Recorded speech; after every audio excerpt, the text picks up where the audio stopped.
नमस्कार. मी विठ्ठल दत्तात्रय मुनगा पाटील, राहणार अक्कलकोट रोड, सृष्टीनगर.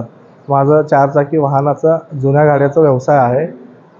मागील माझं 21 तारखेला एक मनीष काळजे यांच्याविरोधात एक तक्रार आहे. ते तक्रार गुन्हा दाखल झालेला आहे. कारण त्यांच्यासोबत जे काय माझा व्यवहार झाला आहे ते वास्तविक खरं आहे आणि पूर्णपणे खरं आहे. ह्याच्या जे काय असतील ते पुरावेसुद्धा आहेत. मागच्या 4 जानेवारीला तो गाडी बघण्यासाठी अक्कलकोट रोडला माझ्या घरापाशी आला असता.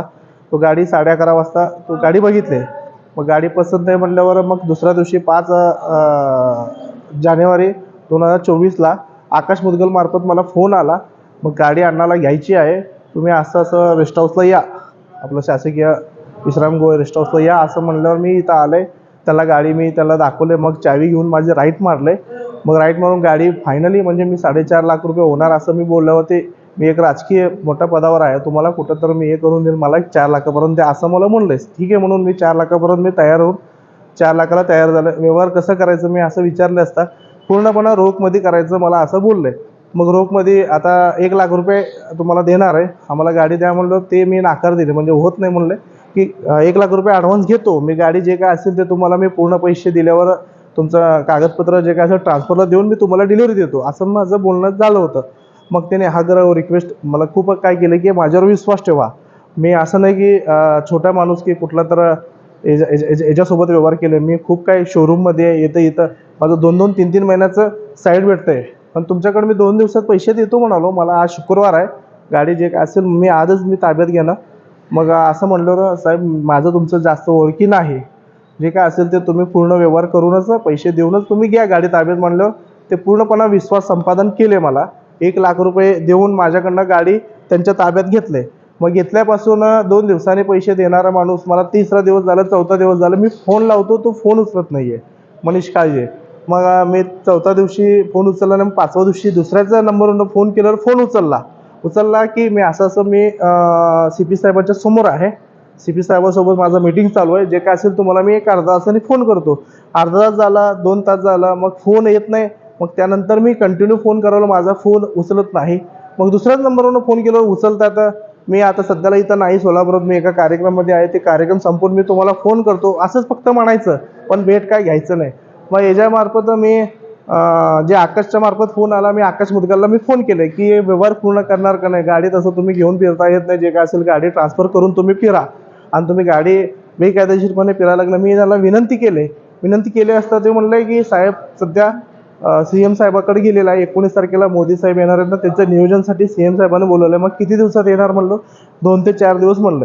मग 2 ते 4 दिवसांनी आल्यावर मला पूर्ण पैसे देणार असं आकाश मुदगलला सांगितलं. म्हणून आकाश मुदगल मला सांगितलं. मग सांगितलं मी 2-4 दिवसांनी मी फोन केला, 22-23 तारखेनंतर मी फोन केला, फोन उचलतच नाही आहे. मग ह्याच्यामध्ये मला पूर्णपणे दिशाभूल करायला, माझे पैशाचे काय हे करायला म्हणल्यावर मग आकाश मुदगलला सांगितलं की मला घेऊन या म्हणून.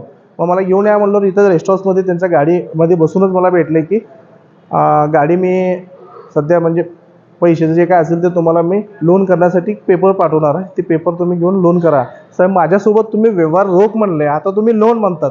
साहेब पहिलंच सांगायला पाहिजे, मी लोन म्हणलं असं तुम्हाला डिलिव्हरी दिलं नसतं. जे काय असेल लोन झाल्यावर आम्हाला डिलिव्हरी द्यावं लागतं. पैसे भेटले नाही, काय भेटले नाही, आता तुम्ही लोन म्हणतो याला 10-15 दिवस जाते. ती तुम्ही ट्राय तर करा, 2 दिवसात तुम्ही पहिला बघा, नाही झालं तर मला सांगा म्हणून. मग मला म्हणलं तुमच्याकडून मी फाईल पाठवतो. फाईल तर मला आलंच नाही त्यांचं, आणि मला लोन करण्यासाठी कुठल्या बँकेला म्हणजे त्यांचा फाईल देण्यासाठी कुठलं कागद आलं नाही, काय आलं नाही. जे काय आहे म्हणजे ज्यांच्यासोबत व्यवहार झालेला आहे ते सगळं पूर्ण रोखपणा असं मला म्हणलेलं आहे.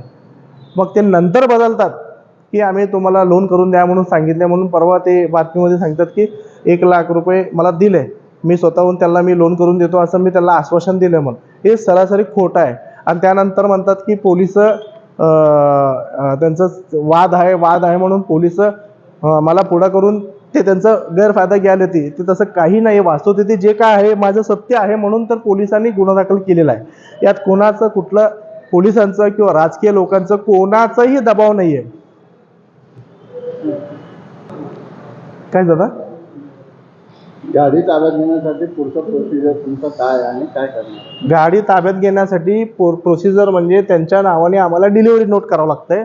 त्यांचं आधार कार्ड, पॅन कार्ड आणि त्यांचं जे काय ॲड्रेस प्रूफ आहे ते घेऊन आम्हाला RTOची प्रोसेस पूर्ण करून त्यांना आम्ही ताब्यात देत असतो आम्ही.